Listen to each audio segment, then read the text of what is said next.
Բաղդասարյան Շողեր, ՀՅԴ Հայաստանի երիտասարդական միության Երևանի մարզային վարչության ներկայացուցիչ։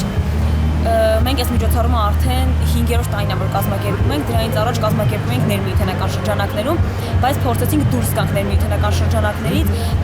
այն նպատակով, որ ժողովրդի մեջ տարածվի, քանի որ շատ-շատերը տեղյակ չեն Լիզբոնի 5 տղաների կատարած ակտի մասին։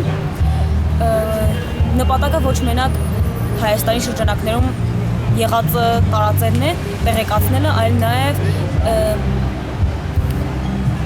դրսի հանրությանը, որովհետև շատերն են կենտրոնացած այդ փաստի վրա ու շատ-շատերը մտածում են տարբեր երկրների տարբեր կազմակերպություններ, որ տղաները տերորիստներ էին, բայց իրական մեր նպատակը այն է, որ պետք է ցույց տանք, որ իրենք պարզապես արդարության մարտիկներ էին, որովհետև նրանք ոչ ոքի չսպանեցին, պայթեցրեցին իրենք դատարկ շենքի մեջ, պարզապես հիշեցնելու հայոց ցեղասպանության մասին։ Այսօրվա հավաքված երիտասարդությունը ըստ ձեզ որքանով է տեղեկացված։ Մեծամասնությունը տեղեկացված է, շատ-շատերն էլ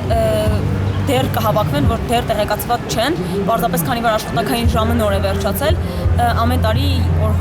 միջոցառման երկրորդ կեսին արդեն հավաքվում են մարդիկ, ովքեր տեղեկացված չեն, եւ մենք միշտ ամեն տարի նայում ենք ֆիլմ, որից իրենք շատ բան են իմանում տղաների մասին։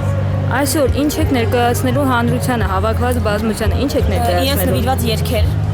ֆիլմ, որ պատմում է ամբողջ գործողության մասին, նպատակը գործունեությունը ինչ եղավ եւ վերջում ինչպես եղավ, որ մահացան,